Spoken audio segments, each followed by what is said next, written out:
இயேசு கிறிஸ்துவின் நாமத்தினாலே உங்களை வாழ்த்துகிறேன். கர்த்தருடைய பரிசுத்த நாம ஸ்தோத்திரம். மீண்டுமாக தேவ வார்த்தைக்கு நேராக உங்களை வழி நடத்துவதற்கு நான் கடமைப்பட்டிருக்கிறேன். 25வது வருட சோத்திர விழாவாக இன்றைக்கு நீங்கள் ஆண்டவர் நடத்தி வந்த பாதையிலே செய்த காரியங்களை நினைத்து ஆண்டவருக்கு நன்றி செலுத்துகிற காரியத்திற்காக நான் சோத்திரம் செலுத்தி 3 பெண்களை உங்களுக்கு முன்னதாக காண்பித்து கொடுக்க விரும்புகிறேன். 3 பேரும் சோஸ்திர பலியை செலுத்துகிறார்கள்.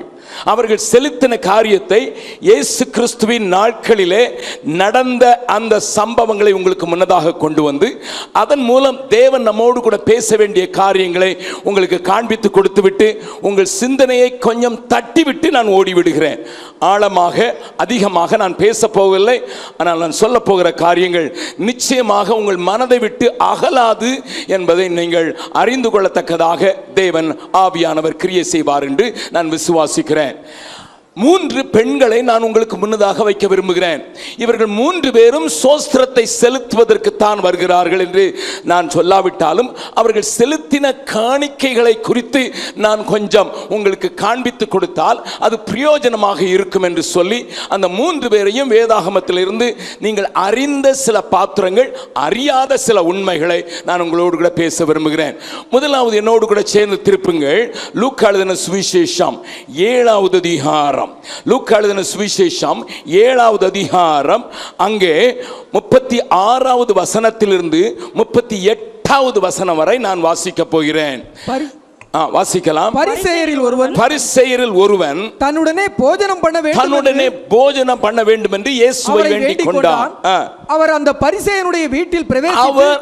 பரிசேயனுடைய வீட்டிலே பிரவேசித்தார். பந்தி இருந்தார். அப்பொழுது அந்த ஊரில் இருந்த பாவியாகிய ஒரு ஸ்திரீ அவர் பரிசேயருடைய பாதங்களை அவர் பரிசேயன் வீட்டிலே பந்தியிருக்கிறதை அறிந்து ஒரு பரணியில் பரிமள தைலம் கொண்டு வந்து அவருடைய பாதங்களின் அருகே பின்னாக நின்று அழுது கொண்டு அவருடைய பாதங்களை தன் கண்ணீரினால் நனைத்து தன் தலைமயிரினால் துடைத்து அவருடைய பாதங்களை முத்தம் செய்து பரிமள தைலத்தை பூசினாள். நன்றாய் கவனியுங்கள் அருமையானவர்களே. இந்த பெண்ணை குறித்து ஒரு சில காரியங்களை வேகமாக நான் உங்களுக்கு ஞாபகமூட்ட விரும்புகிறேன். அங்கே விருந்துக்கு இயேசு அழைக்கப்பட்டிருந்தார். அங்கே விருந்துக்கு இயேசுவோடு கூட சீஷர்கள் அழைக்கப்பட்டிருந்தார்கள். அந்த விருந்துக்கு சொந்தக்காரனாய பரிசேயன் தன்னுடைய நண்பர்களை அழைத்திருந்தான். ஆனால் அழைக்கப்படாத ஒரு பெண் அங்கே வருகிறாள். Everybody was invited. மற்றவர்களுக்கு அழைப்பு கொடுக்கப்பட்டது. ஐயா, என் வீட்டுக்கு இயேசு வருகிறார், என் வீட்டுக்கு இயேசுவுடைய சீஷர்கள் வருகிறார்கள், நீங்கள் வாருங்கள் என்று அவனுக்கு தெரிந்தவர்கள், அவனோடு கூட வேலை செய்கிறவர்கள், அவனோடு கூட பணி செய்கிறவர்கள் ஆக எல்லாரும் அழைக்கப்பட்டிருந்தார்கள். அவர்கள் விருந்திலே வந்து பந்தி இருக்கிறார்கள். ஆனால் அந்த மனிதனுடைய பெயரை பின்னதாக வேதம் சொல்கிறது சீமோன் என்கிறவனுடைய வீட்டிலே பெரிய பந்தி நடக்கிறது. ஆனால் சீமோன் அழைத்ததற்கான காரணத்தையும் வேதத்தில் நாம் பார்க்கிறோம். அவன் பெரிய மரியாதையை ஆண்டவருக்கு கொடுத்ததாகவோ பெரிய வரவேற்பு கொடுத்து அவரை வரவேற்றதாகவோ கவனியுங்கள், அவரை அழைத்ததாக என் வேதம் அடையாளம் காட்டவில்லை. அந்த கவனிங்கள், இயேசுவை வீட்டில் கூப்பிட்டது உண்மைதான். ஆனா அவன் இந்த பாவியான ஸ்திரீ அவரை தொட்ட உடனே சொல்றான், இவர் தீர்க்கதரிசின்னு நினைச்சில்லா கூட்டுட்டேன். ஹலோ, தீர்க்கதரிசியா இருந்தா தெரியுமே, இவ பாவின்னு தெரியுமே, எதுக்கு இவர் இப்படி விட்டிருக்கிறாரு அப்படி என்று பேசினான் என்று சொல்லுகிறது வசனம். எல்லாவற்றையும் சொல்வதற்கு நேரமில்லை. அவனுக்கும் இயேசுவுக்கும் சம்பந்தம் கிடையாது. ஆனால் இயேசுவை கூப்பிட்டான். நல்லா கவனிங்க, இயேசுவுக்கும் அவனுக்கும் சம்பந்தம் கிடையாது. இயேசுவை அவன் பெரிதாக மதித்ததாகவும் இல்லை. ஏனென்றால் இயேசுவை சொல்கிறார், யூத முறைப்படி ஒரு வீட்டுக்கு ஒருவர் வருவார் என்றால் அவருடைய கால்களை கழுவி அவருடைய தலையில எண்ணெய் வார்த்து அவருக்கு முத்தம் கொடுத்து அழைப்பது வழக்கம். என்னோடு கூட பீகாருக்கு வருவீர்கள் என்றால் ஜார்க்கண்ட் பகுதிகளில் இன்றைக்கும் அந்த பழக்கம் உண்டு. நீங்கள் வீட்டுக்கு போகும் முன்னதாக ஒரு நாற்காலியிலே உங்களை உட்கார வைத்து உங்கள் கால்களை கழுவி அதில் கொஞ்சம் எண்ணெய் பூசி தலையில எண்ணெய் வார்த்து அதற்கு பிறகுதான் உங்கள் கையை பிடித்து இயேசு சகாயர் என்று சொல்லுவார்கள்.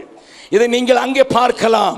இது ஒரு திராவிட பாரம்பரியம் என்று நான் சொல்லுவேன். ஏனென்றால் இந்த பழக்கம் ஆரியர்களிடத்தில் இல்லை, திராவிட வழியிலே வந்த ஆதிவாசிகள் இன்றைக்கும் செய்கிறார்கள். கவனியுங்கள் நன்றாக. இது யூதர்களுடைய பாரம்பரியம். ஒருவர் வீட்டுக்கு வந்தால் களைத்து வந்திருப்பார், பாதங்கள் எல்லாம் தூசி படிந்திருக்கும். அவருக்கு கொஞ்சம் தண்ணீர் வார்த்து அதை கழுவினால் களைப்பு போய்விடும். உஷ்ணத்தில் வந்திருப்பார், அவருடைய உஷ்ணத்தை தணிப்பதற்கு தலையிலே கொஞ்சம் எண்ணெய் வைக்க வேண்டும். அதற்கு பின்பு அவர் என்னோடு கூட இணைந்து விட்டார் என்பதை காண்பிப்பதற்கு முத்தமிட வேண்டும். இது யூதர்களுடைய பாரம்பரியம்.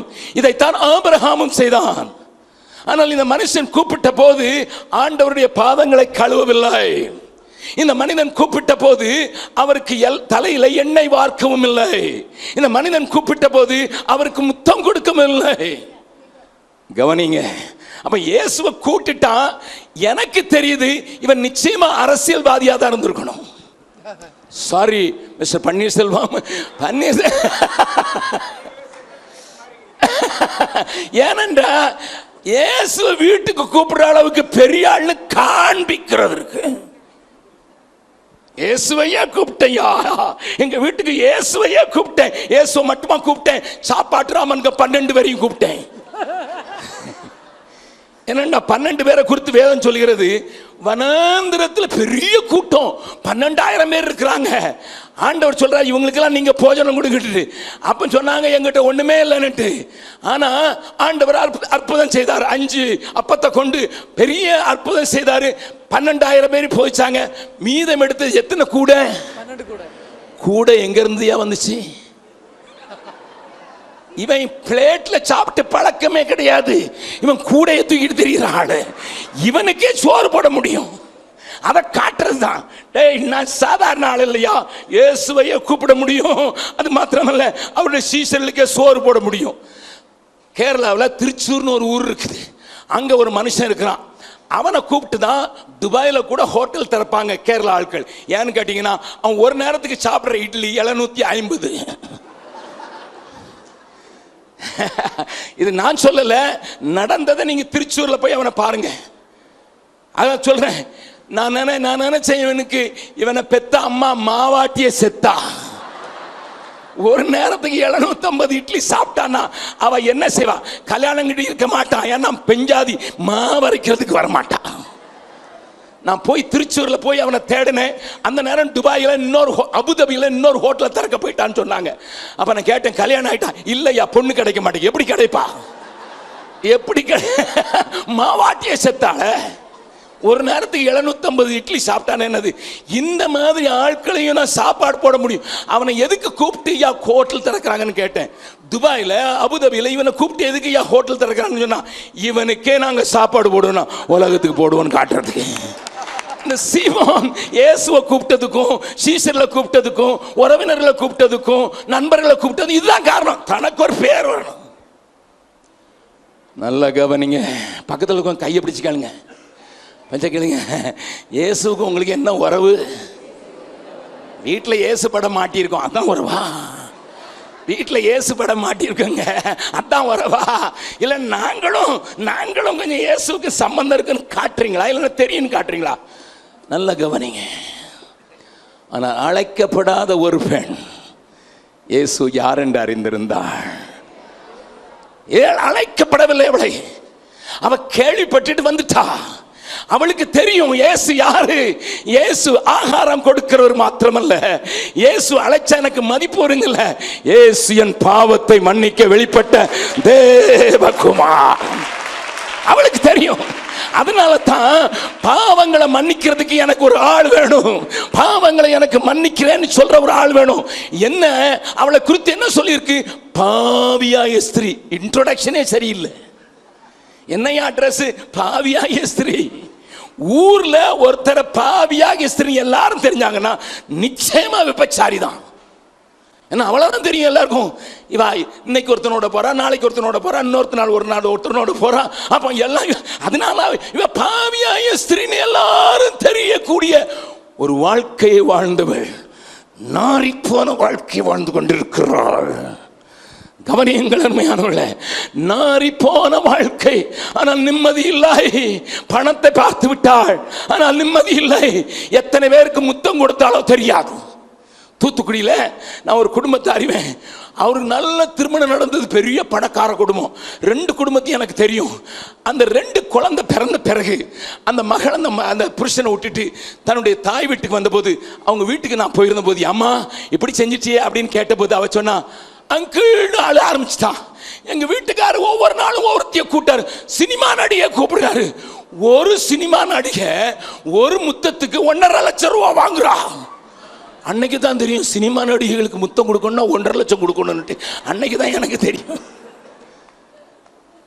நல்லா கவனிங்க. இவ கையில இருந்த காணிக்க பரிமள தைலம் எங்க இருந்து ஏன் வந்துச்சு? earned by her strength. தன்னுடைய பலத்தை ஊற்றி அழக காட்டி பல்ல காட்டி சம்பாதிச்ச பணம். நல்லா கவனிங்க. எப்படி அந்த பணம் வந்துச்சு? நான் ஒரு முத்தம் கொடுத்தாலே அவ்வளவு காசு வரும். அது மாத்திரம் இல்ல, எதுக்கு தெரியுமா? நம்ம ஊர்ல பியூட்டி பார்லர் நிறைய வந்துட்டு. எங்க பீகாருக்கு வாங்க, உடுத்த துணி இருக்காது, ஆனா அந்த ஊர்ல டீ கடையை தேடினீங்கன்னா இருக்காது. என் கூட வாங்க, வட பீகாருக்கு வாங்க, மைத்திலி பேசுற மொழியில நீங்க போய் 10 ஊர் போனாலும் ஒரு டீ கடை இருக்காது, ஆனா 7 பியூட்டி பார்லர் இருக்கும். எனக்கு அது விளங்குறதே இல்லை. டீ கடை இல்லை, சோத்துக்கு இல்லை, ஆனா பியூட்டி பார்லர் என்னன்னா அதுல போன உடனே நம்ம முடி இப்படி இருக்கிறத இப்படி சுருட்டி இங்க தொங்க போட்டு அப்படி பார்த்தாலே வா வான்னு கூப்பிடுற மாதிரி. அப்போ ஒரு பெண்ணுக்கு முடிதான் ரொம்ப முக்கியம் இல்ல? அதுவும் விபச்சாரிகளுக்கு முடி ரொம்ப முக்கியம். நாங்க ஒரு பிள்ளையை எடுத்து வளர்த்தோம். அந்த பிள்ளையை 2வது நாள் குப்பை தொட்டியில் தூக்கி போட்டிருந்தாங்க. ரொம்ப அழகான பிள்ளை. இங்கே கொஞ்சம் பேருக்கு தெரியலாம் அவளை பற்றி. குப்பை தொட்டியில் போட்ட பிள்ளையை நாங்கள் வளர்த்தோம். ஏன்னா எனக்கு இப்போ இருக்கிறதுலையும் 3 பிள்ளைங்க, நான் எடுத்து வளர்க்குற பிள்ளைங்க 3 பிள்ளைங்க, என்னுடைய சொந்த பிள்ளைங்க. 4 பேர் வச்சுருந்தோம், ஒருத்தர் ஆண்டோட்ட போயிட்டாங்க. இந்த பிள்ளைய எனக்கு பார்க்கணுன்னு ஆசையாக இருந்தது. 9வது மாதத்தில் 9வது மாதத்தில் அப்போ அவங்க பெரியம்மாவோட சவுத் இந்தியா வந்திருந்தா. எனக்கு கூட்டம் இருந்தது. நான் 1.5 மாதமாக வீட்டை விட்டு வெளியே பிரசங்கம் பண்ணிக்கிட்டு இருந்ததுனால நான் அவங்களுக்கு சொன்னேன், அண்ணி எனக்கு பிள்ளையை கொண்டு காட்டிருங்க. நான் நாகர்கோவில் பக்கத்தில் மார்த்தாண்டன் ஒரு ஊரில் பேசும்போது அவங்க பஸ்ஸு பின்னால் வந்ததுனால அங்கே பின்னால் தான் அவங்க கொண்டு வந்தாங்க. நான் பிரசங்க பீடத்தில் ஏறிட்டேன். 9 மாத பொம்பளை பிள்ளை. அப்போ அவளுக்கு அழகாக முடி இருக்கும், ரொம்ப அழகாக முடி இருக்கும். ஆனால் இங்கே வந்த உடனே ரொம்ப சூடாக இருக்குன்னு மே மாதத்தில் அவளுக்கு நல்லா மொட்டை அடிச்சுட்டாங்க. 9 மாதம் தான் இருந்தது.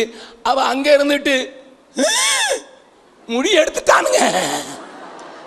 பொம்பளை பிள்ளைங்களுக்கு முடி மேலே எவ்வளோ ஆசைன்னு அன்னைக்கு தான் பார்த்தேன். 9 மாதம் தான் இருந்தது. தலையை காட்டுறா, அப்பான்னு சொல்ல தெரியாது. பாரு எடுத்துட்டாங்க பாவிங்க. அன்னைக்கு தான் தெரியும் முடிக்கு அவ்வளோ மதிப்புன்னுட்டு. அப்போ முடிய முத்தத்தை தன்னுடைய மாம்சத்தை விற்று உண்டாக்கின பணம் அது இப்பொழுது சென்ட்டாக வெளிவந்திருக்கிறது. ஆனால் இயேசுவிடத்தில் நான் போகிறேன், இயேசுவிடத்தை பார்க்க போகிறேன். என்னை யாருமே கூப்பிடலை, ஆனால் பாவிகளை நேசிக்கிற ஒருவர் உண்டு. பாவியான என்னையும் தம் பிள்ளையாய் மாற்றினீ. பாவியான என்னையும் உம் பிள்ளையாய் மாற்றினீ. நீ நல்லவள், சர்வ வல்லவள், உம்மை போல் வேறு தெய்வம் இல்லை. நீ நல்லவள், சர்வ வல்லவள், உம்மை போல் வேறு தெய்வம் இல்லை. கரங்களை உயர்த்தி ஹல்லேலூயா, ஹல்லேலூயா, ஹல்லேலூயா, ஹல்லேலூயா, ஹல்லேலூயா.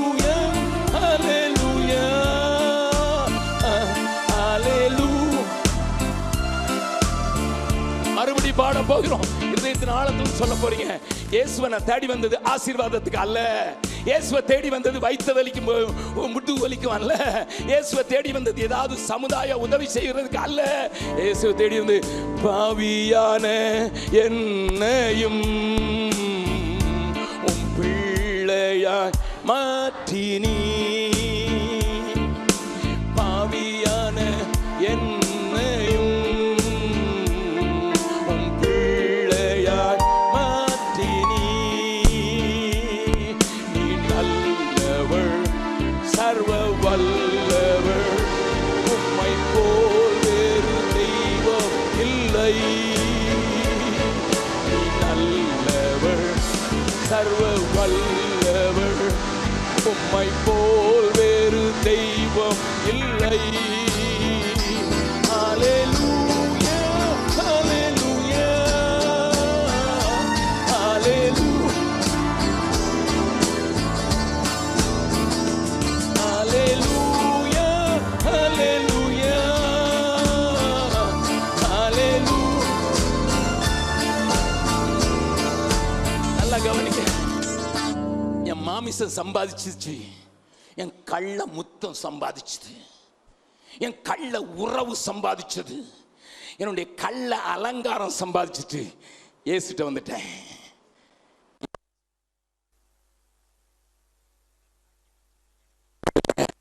எல்லாத்தையும் அவர்கிட்ட முன்னால வைக்க கொடுத்து தைரியம் இல்லை, பின்னாக நின்று காலடியில் வைக்கிறாள். ஏனண்டா இனிமே உம்மை பார்த்த பிறகு இந்த பாவ வாழ்க்கைக்கு நான் திரும்ப போக முடியாது. பாவம் செய்யறதுக்கு என் சம்பாத்தியத்தை உபயோகப்படுத்த முடியாது. அல்லேலூயா, என் வீடு மேல இருக்கையா. அல்லேலூயா, என் வீடு மேல இருக்குது. கைவேலை அல்லாத பொன் வீடு. என் ஆண்டவர் சொன்னார், கைவேலை அல்லாத பொன் வீட்டை எனக்கு தருவேன்னு சொல்லி இருக்கிறார். நீங்க கேட்பீங்க, உங்க வீடு எங்க இருக்குது? மேல. எப்படி இருக்குது? கல்லே பொன்னாலதான். நான் இங்க காங்கிரீட் தான் கொடுக்குறேன், அவர் பொன்னால கேட்டார். ஏன்னா கை வேலை அல்லாத வீடை நான் படுறேன். இப்போ நீங்க சொல்லுங்க, இவர் பரதேசியா? சொல்லுங்க. நிறைய பேர் ஐஸ்வர்யமாக்கி வீட்டில் குடிய வச்சுட்டு நான் என் வீட்டுக்கு போயிடுவேன். அல்லேலூயா. நல்ல கவனிங்க அருமையானவர்களே. இயேசுவிட்ட வந்து பக்கத்தில் உங்க நீங்க இழந்தது என்ன சொல்லுங்க பாருங்க. பெற்றது என்னன்னா பெரிய லிஸ்ட் போடுவீங்க நீங்க. இயேசு என் ஆண்டவர் சொன்னார், தன் ஜீவனை இழக்காதவன் என் கூட பாத்திரனா இருக்க முடியாது. அவன் தான் ரட்சிக்கப்படுவான். ஜீவனையும் இழந்தாதான் போவான். எத்தனை பேர் ஜீவனை இழக்கிறதுக்கு ஆயத்தம்? அல்லேலூயா. நேசுவுக்காக, என் இயேசுவுக்காக என் ஜீவனை இழக்க. அப்போ பொருள் மேலே பிடித்தில்ல, உலகத்தின் மேலே பிடித்தல்ல. ஏனண்டா நான் போகிற தேசம் உன்னத தேசம், உயர்ந்த தேசம், ஒளிமயமான தேசம். அல்லேலூயா. ஒளிமயமான தேசத்தை எனக்கு வாக்கு கொடுத்திருக்காரு, வந்து கூட்டிட்டு போவேன் இருக்காரு. அல்லேலூயா. போன வாரம் இவர் வீட்டில் இருந்தேன். கணவனுக்கு மனைவிக்கு சண்டை. இப்போ தான் கல்யாணம் ஆயிருந்தது, 1 வருஷம் கல்யாணம் ஆயிருந்து. இப்போ தான் நான் என்ன உங்கள் மருமகளை காணனுன்ட்டு மருமக கோபிச்சுட்டு கிறிஸ்மஸ்க்கு போனால் வரமாட்டேங்கிறான். நாங்கள் உடனே நானும் என் மனைவியும் கொஞ்சம் ஜெபம் பண்ணோம். அந்த வீட்டாரோட கொஞ்சம் பேசும்போது அவங்க கேட்டேன், எதுக்குன்னு. மகன் வந்து கூட்டிகிட்டு வந்தாதான் வருவாளாம். அல்லேலூயா. ஆனால் நான் கோவிச்சிட்டு இல்லை, எதிர்பார்த்து இருக்கிறேன். அவர் வந்து கூட்டிட்டு போறாரு. அவர் வந்து என்னைய கூட்டிட்டு போய் நான் கட்டாத, கைகளால் கட்டாத உன்னத வீட்டில் என்ன வைக்க போறாரு. ஆண்டவர் சொன்னார், நான் வந்து நான் எங்க இருக்கிறேனோ அங்க நீங்களும் இருக்கும்படி உங்களுக்கு அருள் செய்வேன். பக்கத்தில் இருக்க உங்களை கையை பிடிச்சு கேளுங்க, உங்களுக்கு மேலே ஒரு வீடு இருக்குதுங்களா? இல்லை கீழே தான் பங்களாவாசியா? கீழே பங்களாவாசிக்கு மேலே ஒழுகிற வீடு தான், ஒழுகிற வீடு தான். ஆனால் கீழே ஆண்டவருக்காக வாழ்கிறவனுக்கு மேலே உன்னத வீடு. இது இவளுக்கு தெரிஞ்சிச்சு. என்னம்மா அட்ரஸ்? அட்ரஸ் என்னம்மா? பாவியாய ஸ்திரீ. லேபிள் போட்டு மாத்திட்டானுங்க. ஆனால் போகும்போது யார் தெரியுமா? வாசிக்கலாம், 7வது அதிகாரத்தின் கடைசி வசனத்தை வாசிக்கலாம்.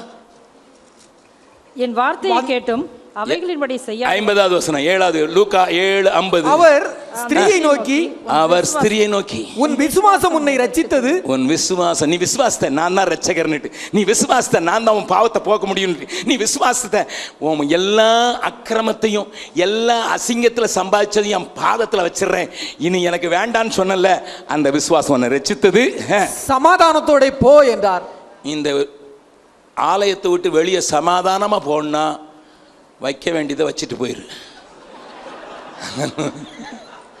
பக்கத்தில் உங்க கையை பிடிச்சு சொல்லுங்க, இந்த ஆலயத்தை விட்டு சமாதானமாக போகணும்னா வைக்க வேண்டியதை வச்சுட்டு போயிரு. என்னதுன்னு எனக்கு தெரியாது, ஆனால் உனக்கு தெரியும் என்னத்தை வைக்கணும்னு தெரியும். அல்லேலூயா.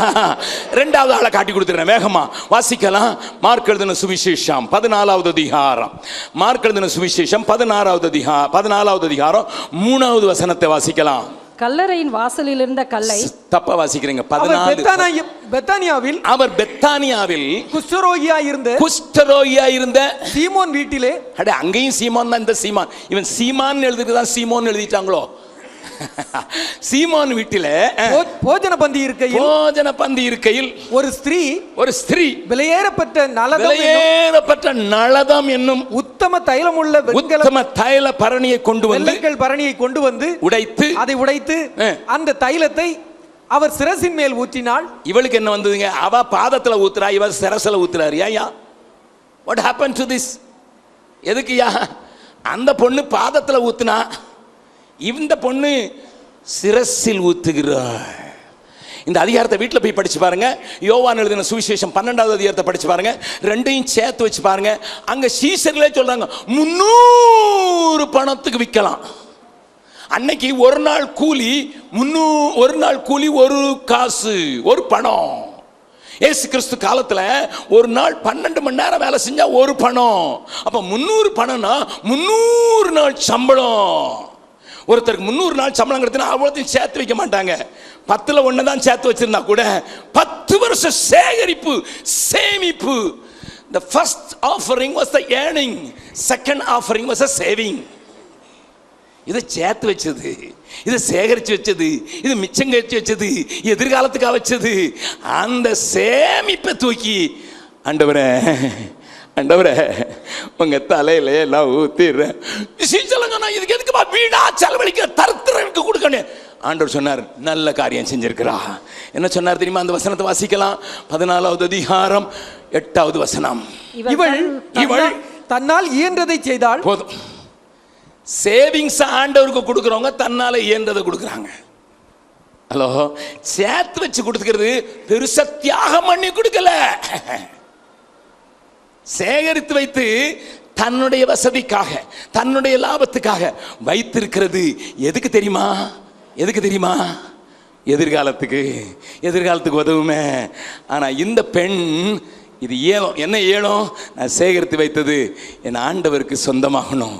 எதனால தான் தலையில ஊற்றி, ஆண்டவரே நானும் நீரும் ஒன்று தான், உம்மோடு கூட பாடுபடுகிறதுக்கு நான் ரெடி. என்னுடைய சேமிப்பு நான் எதிர்காலத்துக்குன்னு வச்சிருந்ததை உமக்கே காணிக்கையாக்குகிறேன் என்று சொன்னாள். அவள் என்னுடைய மரணத்திற்கு வைத்திருந்தாள், ஆனால் முந்திக் கொண்டாள்.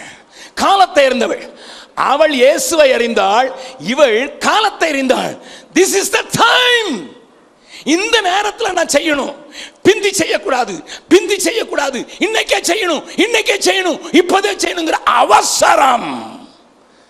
பேசுவதற்கு எனக்கு நேரம் இல்லை, ஆனால் சொல்ல வேண்டிய சொல்றேன்.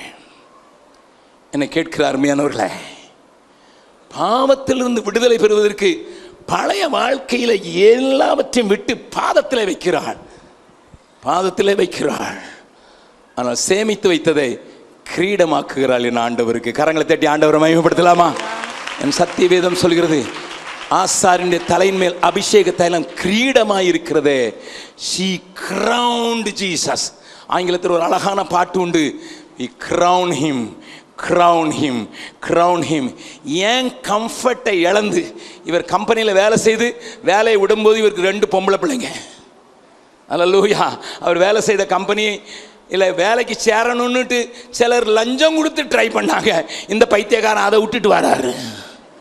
ஹலோ, எப்படியாவது வேலை கிடைக்குமா சார், எப்படியாவது சொல்லுங்க சார், உள்ள கொஞ்சம் காசு உங்களுக்கு தந்துடுறேன், உள்ள போயிடுறேன் சார் அப்படின்னு சொல்லி காசு கொடுத்து உள்ள போறதுக்கு ரெடியா இருக்கான். இவர் காசை விட்டுட்டு வெளியே வராரு. உலகம் பைத்தியம் தான் சொல்லும், உலகம் வேஸ்ட்ன்னு தான் சொல்லும். உலகம் தந்து இது எதுக்கு எதுக்கு வேஸ்ட், சீசர்கள் கூட சொல்லுவாங்க, கூட இருக்கிற சீசர் கூட இது வேஸ்ட், இது வேஸ்ட். நல்லா கவனிங்க, நல்லா கவனிங்க. அது தமிழ் பாட்டில் பாமாலையில் ஒரு பாட்டு உண்டு, நீர் வாழ்க நீர் வாழ்கன்னு சொல்லுவாங்க. ஆனால் ஆங்கிலத்தில் கிரவுன் ஹிம் லார்ட் ஆஃப் ஆல்னு அந்த பாட்டு முடியும். அதைத்தான் பின்னதாக மொழிபெயர்த்து விட்டார்கள். நான் இப்போ கேட்குறேன், பக்கத்தில் இருக்கவங்கிட்ட கையை பிடிச்சி சொல்லுங்க, சிங்காசனத்தில் இருக்கிறவரை ஒவ்வொரு ஆராதனையிலையும் போற்றி பாடுறீங்க. சிங்காசனத்தில் இருக்கிறவருக்கு அவருக்கு பரிசாக அவருடைய தலையை அலங்கரித்தது உண்டோ? Hello, how do you crown him? How do you crown him? அவருக்கு முகுடம் சூட்டி மகிழ்ந்தது உண்டோ? நான் எல்லாத்தையும் பேசுறதுக்கு நேரம் இல்லை. அந்த முகுடத்தை கொண்டு வந்தா அங்க 24 மூப்பரு பணிந்து கொள்ளும்போது தலையில் இருக்கிற கிரவுனை தூக்கி முன்னால போட்டுடுறான். எனக்கு கிரவுன் வேண்டாண்டவரே, உமக்கு கிரவுன் வேணும். ஹலோ, இன்னைக்கு கிடைக்காதவங்கெல்லாம் டாக்டர் பட்டம் போட்டுக்கிடுவாங்க, கிடைக்காதவங்கெல்லாம் ரைட்டு லெஃப்ட் எல்லாம் போடுவாங்க. இவனே கிரவுனை தூக்கி மாட்டிக்குவான். ஆனால் உண்மையாய் அர்ப்பணித்தவன் இந்த ஆளை மாதிரி தூக்கி போட்டுட்டு வேலையை போட்டுட்டு பொம்பளை பிள்ளை இருந்தானே, கர்த்தருக்கு நான் எனக்கு லாபமாக இருக்கிறவைகளை, எனக்கு கம்ஃபர்ட் கொடுக்கிறவர்களை, என்னுடைய எதிர்காலத்துக்கு உதவுகிறவர்களை அவருக்கே காணிக்கையாக்கி அவருடைய தலையை அலங்கரிக்கிறேன் என்று சொல்லுவான். நம்புறவங்க மாத்திரம் கரங்களை தட்டி அவர் அல்லேலூயா சொல்லலாமா? நல்லா கவனிங்க, நல்லா கவனிங்க. The second person, he is willing to lose the comfort to crown him. அவரை முகுடம் சூட்டுவதற்கு தன்னுடைய வசதிகளை, வாய்ப்பை, எதிர்காலத்தை அவருக்கு கொடுக்கிறதுக்கு ஆயத்தமாகறான். ஆண்டவர் சொல்றாரு, சுவிசேஷம் எங்கெங்கெல்லாம் பிரசங்கிக்கப்படுமோ அங்கெங்கெல்லாம் இவர் சொல்றாரு, சபா மேரி சபாஸ். எங்கெல்லாம் காஸ்பல் சொல்றாங்களோ அங்கே உன் பேரை நான் சேர்த்து விட்டுருவேன். ஏன்னா நீ சாதாரண காரியம் செய்யல, எனக்கு மகுடத்தையே சூட்டி விட்டாய். மகுடம் சூட்டுறது யாருக்கு சூட்டுவாங்க? யார் வெற்றி பெற்றாங்களோ அவங்களுக்கு. அப்ப இவ என்ன சொல்றா, நீர் பாவத்துக்கு மரிக்கிறது மாத்திரம் இல்ல, பாவத்தின் மேல் வெற்றி சிறந்தவர், மரணத்தின் மேல் வெற்றி சிறக்கிறவர். ஆகினால இப்ப முதல்ல அட்வான்ஸா கொடுத்துறேன். யாருக்கு கிரவுன் வைப்பாங்க? உங்க ஊர்ல பொண்ணுக்கு மாட்டி விடுவாங்க. அது கிரவுன் கிடையாது. பொண்ணா இருக்கிற அடுத்த நிமிஷமே கழட்டிட்டு போயிடுவா பியூட்டி பார்லர் காரி. அங்க அங்க கிரீடம் போட்ட மாதிரி தான் பொண்ணு போட்டோவுக்கு மட்டும்தான், அதுக்கு பிறகு போயிடும். ஆனா கிரவுன் யாரு கொடுப்பாங்க? ஆதி நாட்கள்ல யாருக்கு தெரியுமா? ஜெயித்தவனுக்கு கிரவுன் மாட்டி விடுவாங்க. மரணத்தை ஜெயித்தவர், பாவத்தின் மேல் அதிகாரியை ஜெயித்தவர், பிசாசை ஜெயித்தவர். Jesus, you are a victor. அது ரட்சிக்கப்பட்டவனுக்கு தெரியும். இவன் ஆண்டவர் அறிஞ்சிருந்தா, வசனம் கேட்டிருந்தா அவளுக்கு தெரியும், என் ஆண்டவர் வெற்றி சிறந்தவர். அதனால நான் பாதத்தில் ஊத்த மாட்டேன். எங்க ஊத்துவேன்? தலையில ஊத்துவேன். கவனிங்க.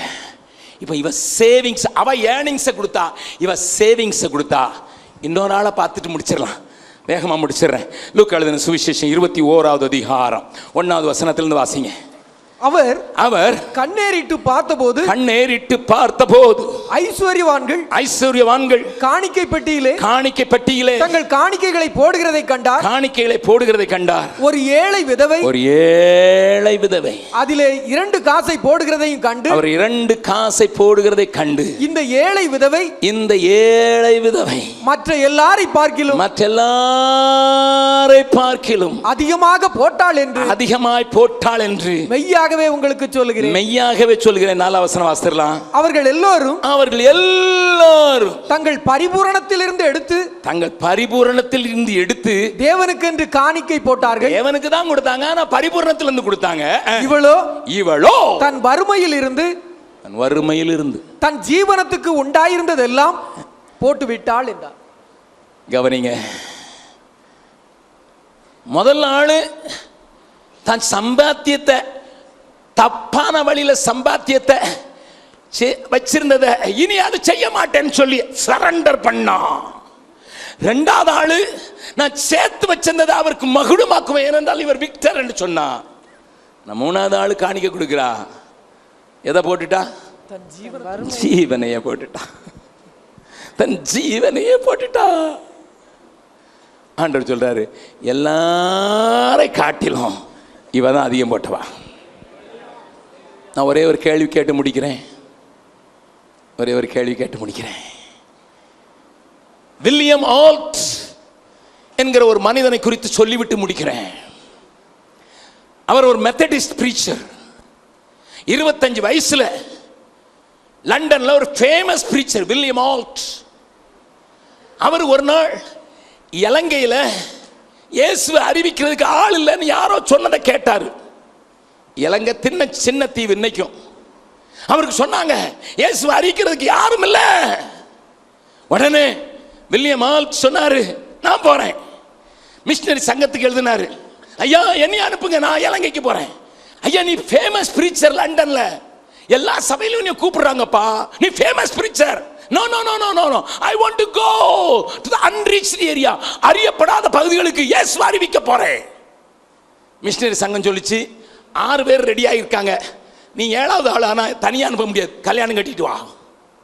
அவர் சொன்னாரு, கல்யாணம் கட்டுறதுக்கு பொண்ணு பார்க்கணுமே.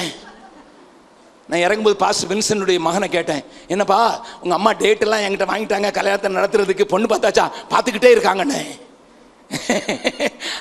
டேட் வாங்கிட்டாங்கனால சீக்கிரமா பொண்ணு பார்க்கணும். அந்த மாதிரி இவர் தேடி தேடி தேடி ஒரு பொண்ணை கண்டுபிடிச்சாரு. அவட்ட பேசினாரு, அவளும் ஒப்பு கொடுத்தா, இலங்கைக்கு போறதுக்கு ஒப்பு கொடுத்தா. 2 பேரும் கடிதத்தில் அவர் இலங்கையை பற்றிலாம் சொன்னாரு. இந்த ட்ரெஸ் போடணும், நீ கம்பளிலாம் போட முடியாது, மெல்லிய ட்ரெஸ் போடணும், அப்படிலாம் எழுதி எழுதி எழுதி எழுதி கல்யாணம் முடிஞ்சுது.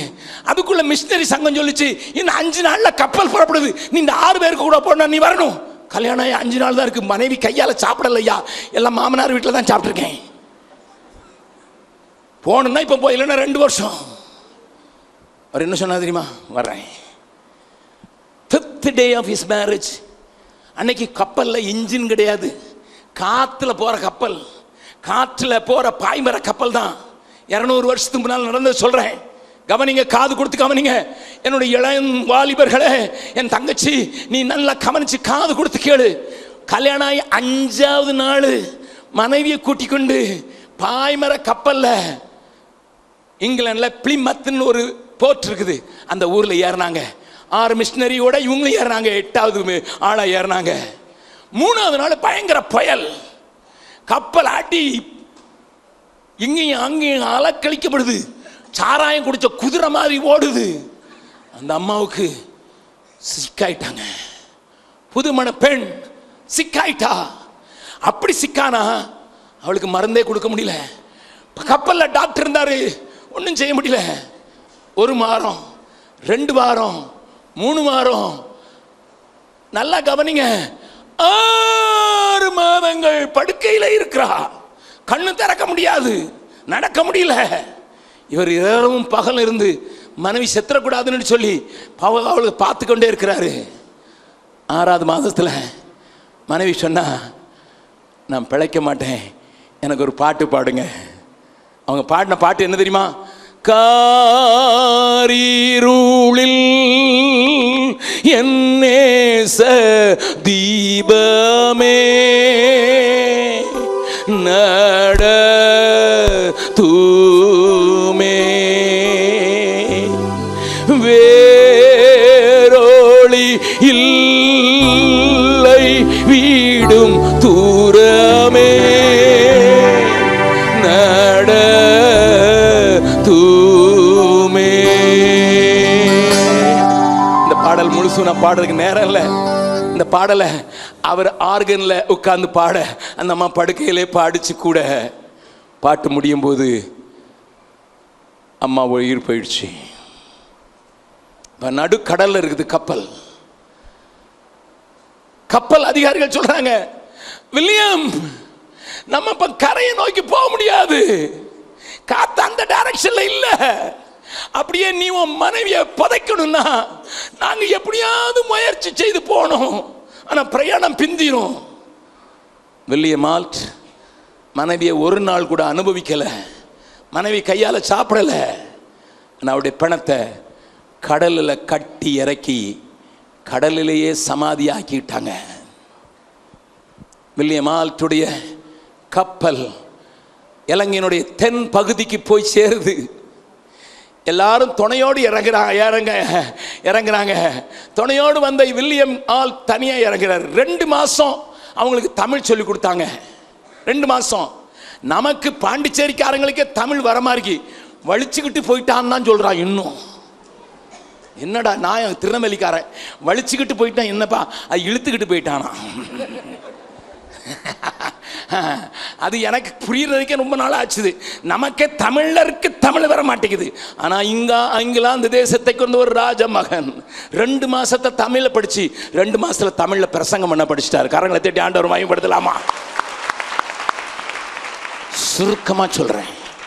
2 மாசம் ட்ரைனிங் பிறகு அந்த 8 பேரை 2 பேரா அனுப்பணும்னு தீர்மானிச்சிருந்தாங்க. ஒருத்தரை மேல மேற்கு திரைக்கு, ஒருத்தரை கிழக்கு, ஒருத்தர் வடக்க, ஒருத்தர் தெற்க. ஆனால் இப்போ போகிறதுக்கு மனைவி இல்லை. ஆனால் வில்லியம் ஆல்ட்டை தனியாக அனுப்புனாங்க. பட்டிக்கொலோ என்று சொல்லப்படுகிற மட்டக்கிளப்புக்கு அனுப்பும்போது தனியாக போனார். ஒரே கொசு, ஒரே நாத்தம். அவங்களுக்கு வேற ஆகாரம் கிடையாது. மீனை கடலில் பிடிப்பாங்க, சுடுவாங்க, சாப்பிடுவாங்க.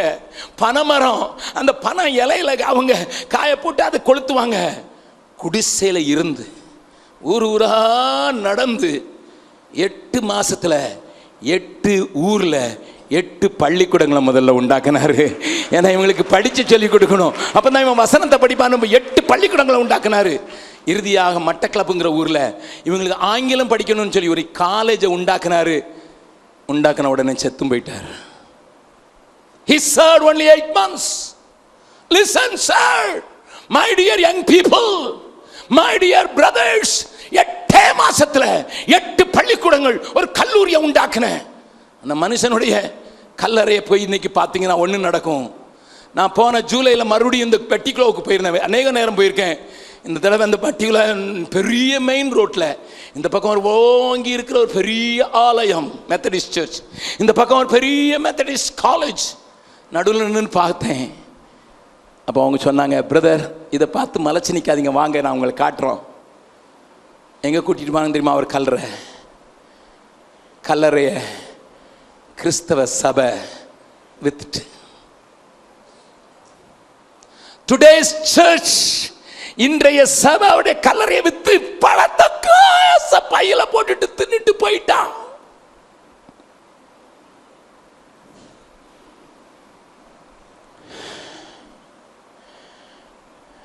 இங்க ஒரு மனுஷன் உண்டு, தன் ஜீவனத்துக்குண்டான எல்லாவற்றையும் போட்டுட்டான்.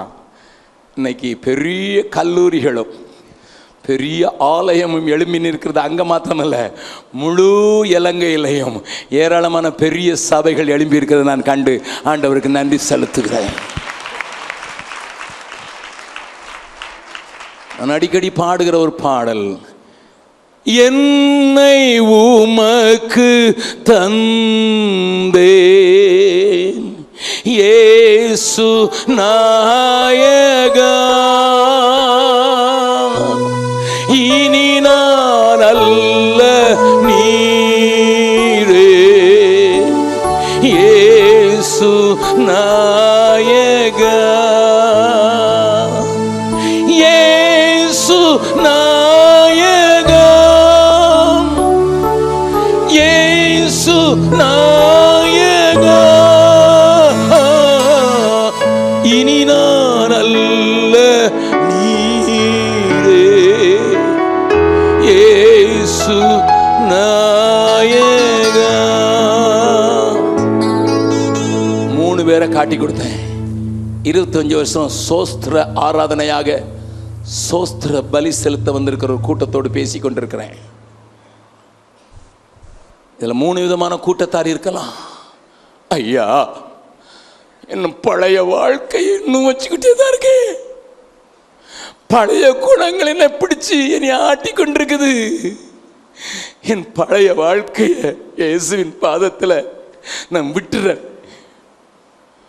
ரெண்டாவது கூட்டம், கொஞ்சம் சேர்த்து வச்சிருக்கேன், பின்னால உனக்கு சேர்த்து வச்சிருக்கேன். நான் ஆண்டவர் பேசிட்டாரு, அதனால அதை காட்டிலும் மேன்மையா அவருடைய சுவிசேஷம் எங்கெல்லாம் சொல்லப்படுதோ அங்கெல்லாம் என் பேரும் சொல்றேன்னு சொல்லியிருக்கிறாரு. என் வசதி, என் எதிர்காலத்துக்கு உரியவைகளை நான் அவருக்கு மகுடமாக்கி கிரீடமாக்குறதுக்கு விரும்புகிறேன். மூணாவது ஒரு கூட்டம், no no no no no no I go further. என் ஜீவனையும் விட்டு விடுகிறேன்.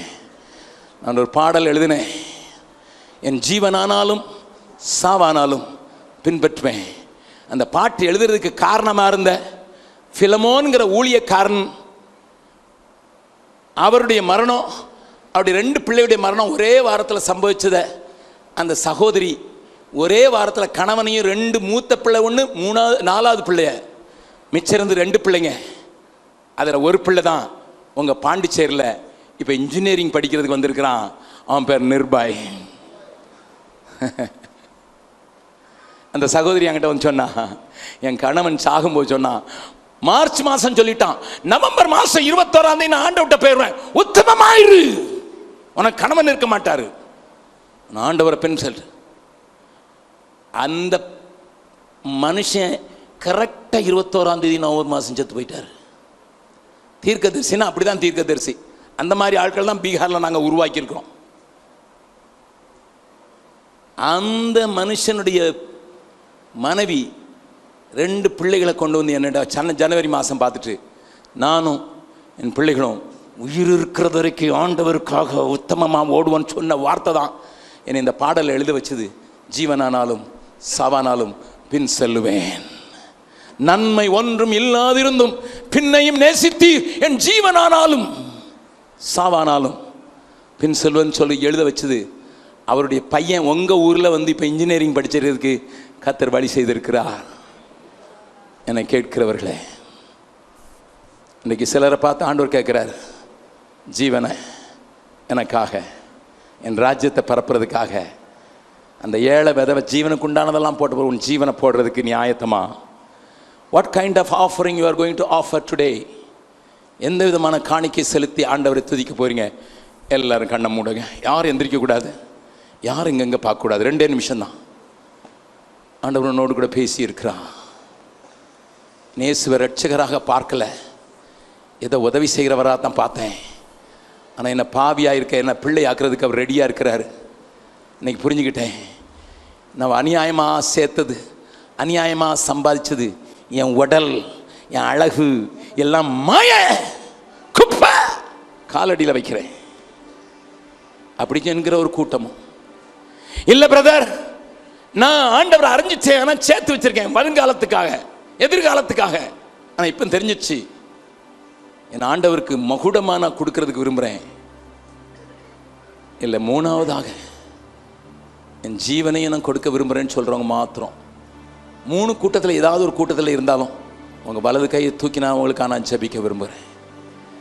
வலது கையை தூக்கி, ஆண்டவரே எங்களுக்கு புரிஞ்சிட்டு 25வது வருஷம் சோஸ்திர ஆராதனையில் நாங்கள் செய்ய வேண்டிய காரியம் எங்களுக்கு புரிஞ்சிட்டு, ஆண்டவரே புரிஞ்சிட்டு ஆண்டவரே புரிஞ்சிட்டு, இனி மாயையை நாங்கள் வாழ மாட்டோம், மாயை பிடிச்சு கொண்டு வாழ மாட்டோம். இங்கேருந்து போகும்போது பெரிய சமாதானத்தோடு கூட போகிறோம் என்று சொல்கிறார்கள். நல்ல கரத்தை தூக்கி காட்டுங்க, ஆண்டவர் பார்க்கட்டும். மனுஷனுக்காக அல்ல, பக்கத்தில் இருக்கவங்களுக்காக அல்ல, கையை தூக்கினவங்க மாத்திரம் எழும்பி நில்லுங்க. ஆண்டவர் உங்களுடைய 3 அழைப்பில் எந்த அழைப்பை நீங்கள் கேட்டீங்கன்னு தெரியல. எனக்கு டைம் முடியுது, நான் உங்களை ரொம்ப நேரம் உட்கார வச்சுட்டேன். இதுக்கு மேலே என்னால் பேசுகிறதுக்கு, உங்களை உட்கார வச்சு வருத்துறதுக்கு இஷ்டம் இல்லை. தேவன் உங்களோடு கூட பேசி இருக்கிறார். தேவன் உங்களோடு கூட பேசி இருக்கிறார். இது ஒரு சாதாரண அழைப்பு அல்ல, இது ஒரு பெரிய அழைப்பு, இது பரம அழைப்பு. அந்த பரம அழைப்புக்கு பாத்திரவான்களாக தேவன் நம்மை பார்க்க வைத்திருக்கிறார்.